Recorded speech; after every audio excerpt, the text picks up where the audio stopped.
different form of straight line.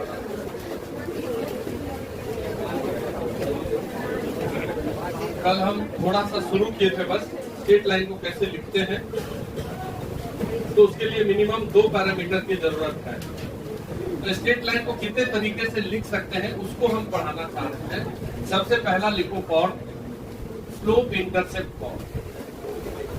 Slope intercept form शुरुआत में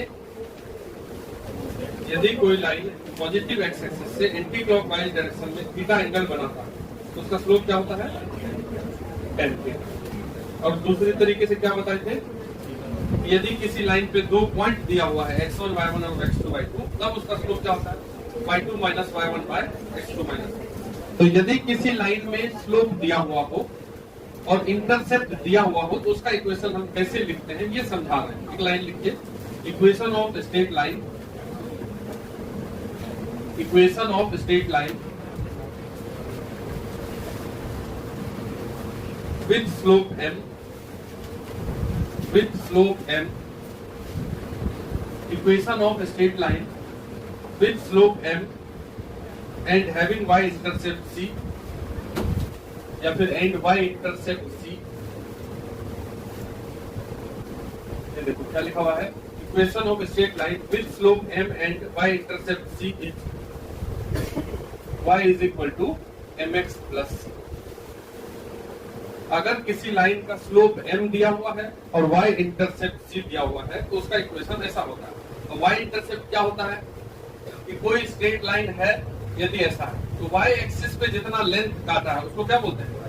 y intercept. ये जो लेंथ है ये दिया हो, क्वेश्चन वाला दे दिया, और साथ साथ क्या दिया हो, उसका लाइन का स्लोप।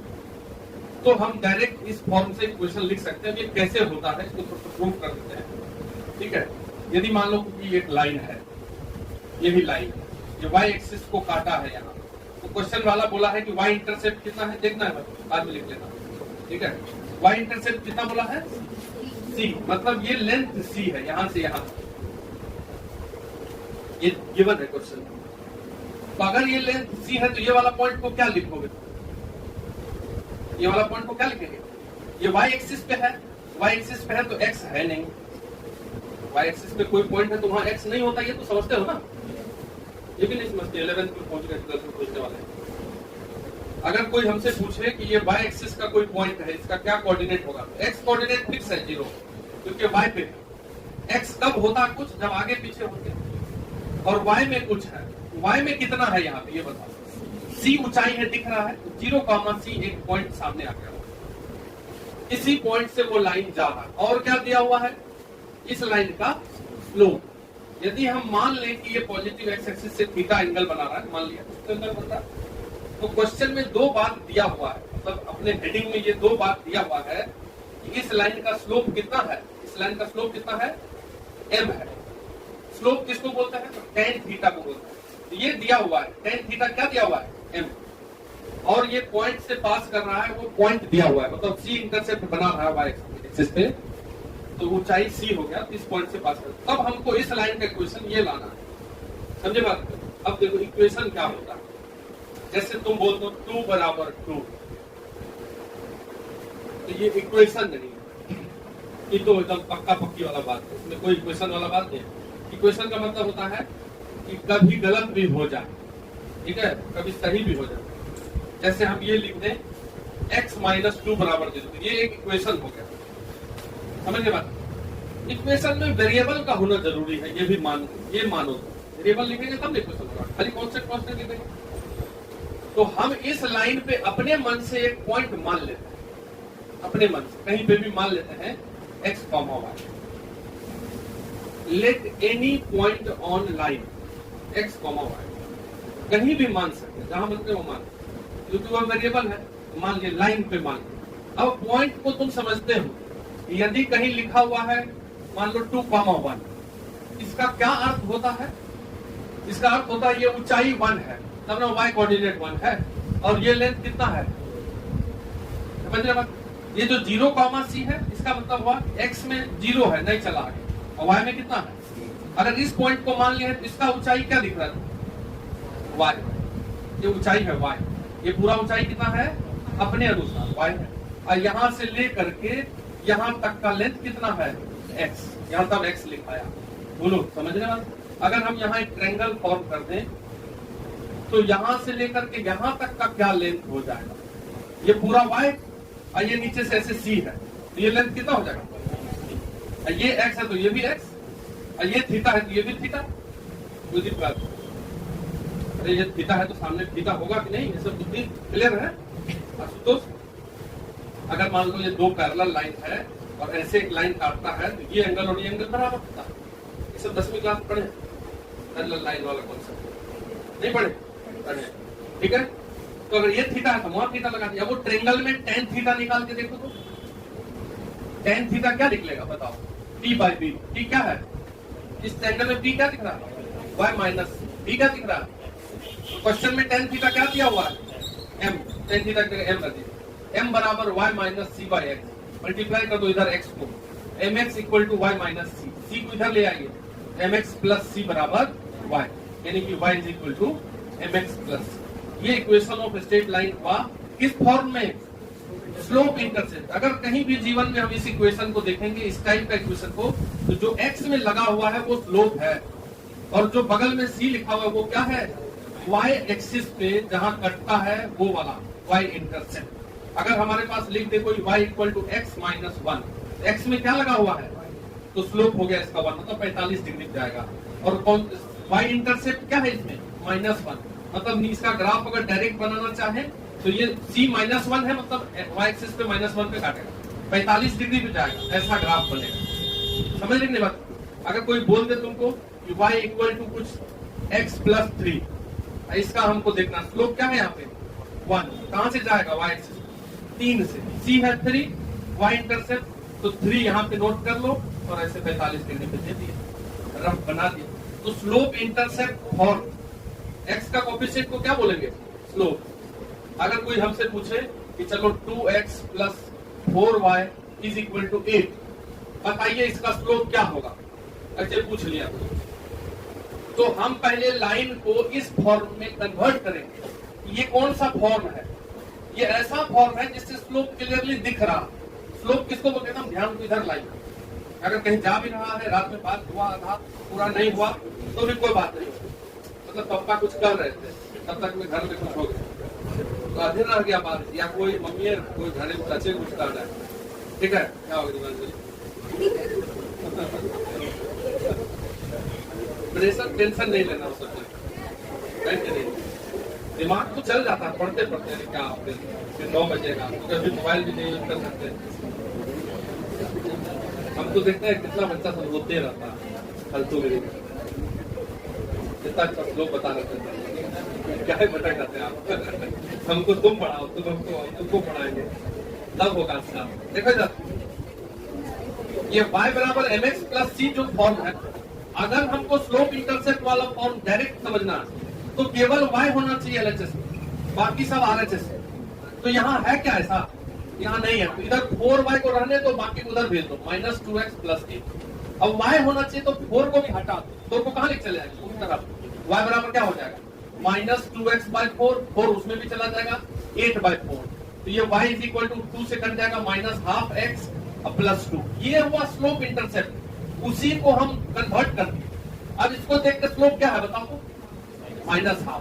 ये x के साथ जो लगा हुआ है उसको क्या बोलेंगे स्लोप, तो इस लाइन में स्लोप हो गया -12। ये 2 क्या हो गया y इंटरसेप्ट, समझ रहे, अगर कोई लाइन कोई लिख दे हो गया y इंटरसेप्ट, समझ रहे, अगर कोई लाइन कोई लिख दे, अब पूछ लिया ऐसे ही कुछ भी लिख करके 2x plus 6y plus 10 equal to 0, कोई बोले कि इसका स्लोप बताओ तेजी में, तो क्या करेंगे 6y को इधर रहने देंगे -2x माइनस 6 को इधर कर देंगे -2/6, यही हो गया स्लोप। ठीक है, y बराबर निकाल लेंगे, x के साथ जो लगा रहेगा तो क्या बोलेंगे स्लोप, जो और दूसरा हमको क्या बोलेंगे y एक्सिस का इंटरसेप्ट, y इंटरसेप्ट, समझ रहे सर। तो टेंशन फ्री है, इसको प्रूफ कर लो कॉपी में लिखो। दूसरा फॉर्म लिखो पॉइंट स्लोप फॉर्म, दूसरा फॉर्म लिखो point slope form. Point slope form. Point slope form का क्या मतलब हुआ? नाम से क्या पता चल रहा है कि यदि एक पॉइंट दिया रहेगा, वहां से लाइन पास कर रहा है, और उस लाइन का क्या दिया रहेगा, तब कैसे लिखते हैं? लिख लो एक लाइन पहले, equation of straight line passing through, equation of straight line passing through point, passing through point x1 y1, ये पॉइंट गिवन है ना, दिया हुआ। Equation of straight line passing through, लिखना आती पांड्या कॉपी पढ़ते हो, बहुत बुरा हो जाएगा।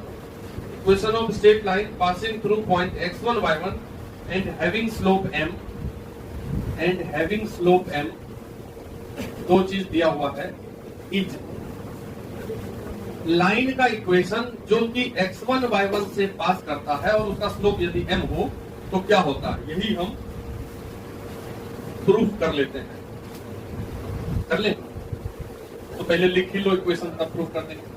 y minus y1 is equal to m into x minus x, ये होता है स्ट्रेट लाइन का इक्वेशन। अभी इसको पहले साबित करने पर हल्का चीज है, सब पहले लिख लीजिए।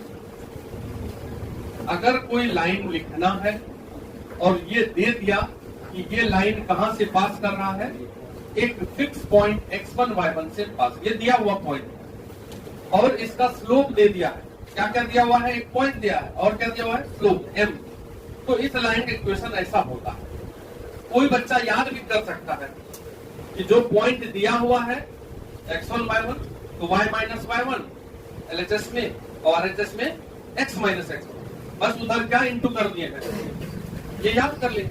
तो अगर हमको इस लाइन को लिखना है तो एक पॉइंट मान लीजिए variable x, y, let any point x, y, let any variable point x, y on line को अपने मन से मान लीजिए। x1 y1 जो है वो क्या है? फिक्स गिवन पॉइंट, ये दिया हुआ था पहले से, वो ऊपर वाला हम मान लिए। तब कितने पॉइंट हो गए? दो नहीं हो गए, एक पॉइंट तो था ही, एक हम अपने मन से मान लिए। काहे मान लिए? क्योंकि इक्वेशन लिखना है, इक्वेशन में वेरिएबल चाहिए कि नहीं, ऐसे कैसे निकलेगा?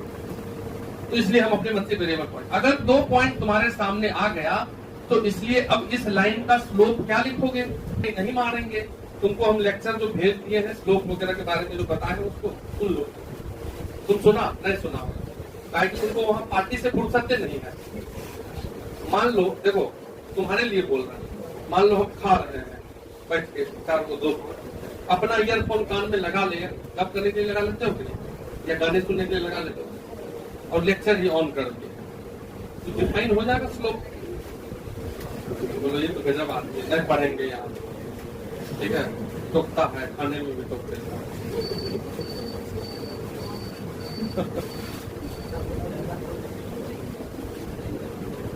चलो कोई बात, इसका स्लोप बताओ रितेश। अगर यहाँ पे दो पॉइंट सामने दिख रहा है, इसका स्लोप कैसे निकालेंगे? तुम बताओ। y2 है क्या? y को घटाओ, ये y माइनस y1 और नीचे x माइनस x। जो दो पॉइंट यदि दिया हो तो स्लोप ऐसे निकालते हैं, y को घटा दीजिए अपॉन x को घटा दीजिए, ये स्लोप निकाल लीजिए। लेकिन स्लोप तो दिया हुआ है क्वेश्चन में, स्लोप क्या दिया हुआ है? m, तो स्लोप की जगह पे लिख दो m equal to y minus y1 upon x minus x। अब ये x माइनस x1 इधर इंटू कर दीजिए m में, mx इन minus x1 equal to y minus 1, तो वही आ गया कि नहीं? देखो उसको इधर लिख लेते हैं, y minus y1 is equal to m into x minus. देखो क्या कोई तुमसे पूछे कि find equation of line, find equation of line passing through point 0 0 and having slope 1, ये एक छोटा सा बात लिख दिए। क्या बोल दिए? एक लाइन लिखो जो कहां से पास कर रहा है? 0 0 से। अब स्लोप कितना? तो यदि x1 y1 से पास होने वाला लाइन लिखना है तो क्या लिखना है? y minus y1 equal to m into, ये लिखना है, ये याद कर लिए हम। x1 y1 से कहां से पास कर रहा है? 0 0, तो x1 की जगह 0 लिख दोगे। क्वेश्चन में दिया हुआ है x1 y1 इज 0 0, x1 की जगह क्या लिखेंगे? और y1 की जगह पे क्या लिखे, m की जगह क्या लिखे 1। ये हो गया y बराबर x, ये आंसर। समझे बात क्या बोला? अगर तुम फॉर्मूला लिखते तो ये लिखते y minus y1 equal to m into x minus x. y minus y1 की जगह 0, m की जगह 1 और x1 की जगह 0, तो y बराबर x आ गया। समझे? तो जब भी y बराबर x आए तो तुम ये बात समझ लेना कि वो कहां से पास कर रहा है। कभी भी y बराबर x आएगा तो क्या समझ जाएंगे, कहां से पास कर रहा है। तो जब y बराबर mx प्लस c में c 0 हो जाए, यानी कि y इंटरसेप्ट 0 हो जाए, तब वो कहां से पास करता है, ओरिजिन से पास करता है। ठीक है, if c is equal to 0 then line is passing through, कहां से पास कर रहा है, अरे बोलो भाई 0 0 से पास कर। तो 0 0 से पास होने वाला लाइन का जनरल इक्वेशन क्या हो गया, y बराबर mx। बात समझे? Equation of straight line passing through origin, उसको अगर जनरलाइज करेंगे क्या होगा, कहीं भी ऐसा अगर लिख दे y बराबर mx, तो इससे क्या समझोगे, 0 0 से पास होगा। m कुछ भी हो जाए, m अगर 1 हो गया तो 45 डिग्री पे होगा, m अगर √3 हो गया तो 7 डिग्री पे हो गया, m अगर भलना हो गया तो उतना डिग्री घूम जाएगा। मतलब ओरिजिन से पास होने वाला कोई भी लाइन है, कितना भी लाइन है, सब ओरिजिन से जा रहा है, तो सबका इक्वेशन क्या होगा, y बराबर mx। m बदल जाएगा, y बराबर 1x, y बराबर 2x, y बराबर 3x, y बराबर 4x। समझ रहे थोड़ा बात को? कोई हमसे बात करेगा कि हाँ ओरिजिन से पास होने वाला लाइन को कैसे लिखते हैं, तो क्या बोलोगे, अब नहीं भूलना है।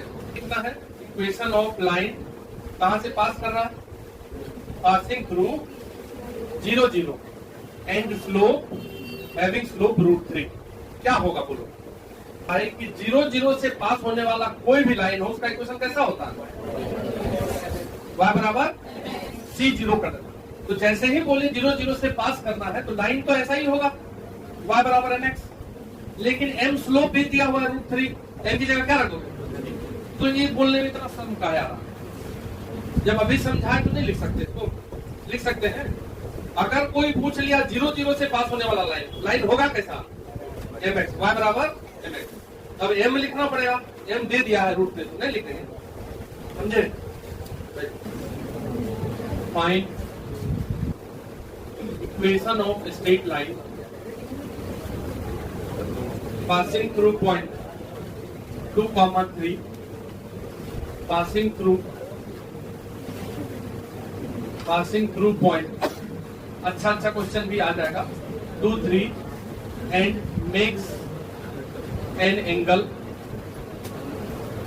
120 degree, makes an angle 120 degree with positive x axis. Photo बना लेना है ना, याद नहीं करना, पहले फोटो बना लो, ये देख के कहां से पास कर रहा है और कितना एंगल बना रहा है, फिर उसका इक्वेशन लिख देना है। जो हम दो फॉर्म लिखे हैं उसी दोनों में से कोई फॉर्म आ जाएगा।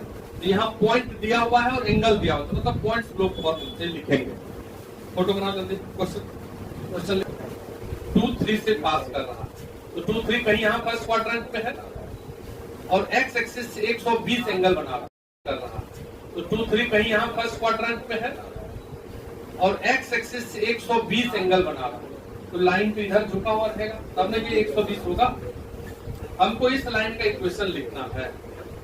पॉइंट क्या दिया हुआ है, पॉइंट क्या दिया हुआ है, जो x1 y1 पॉइंट दिया रहता था वो क्या दिया हुआ है, 2 3।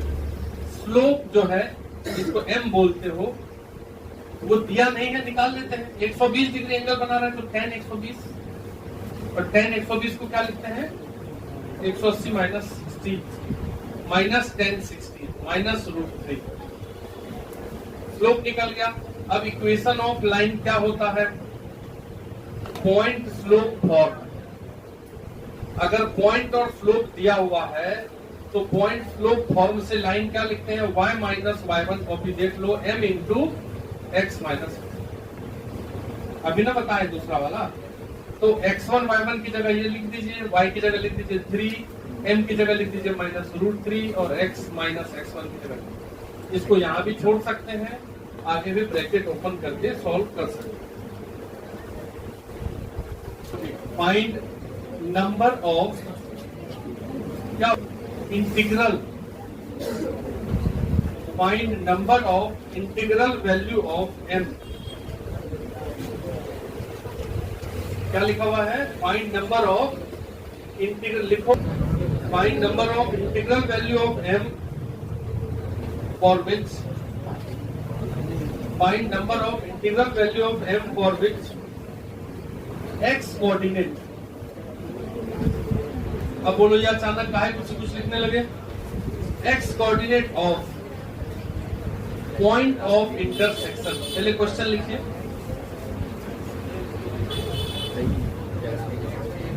उसमें तो दिख ही नहीं रहा है, ऊपर चला गया।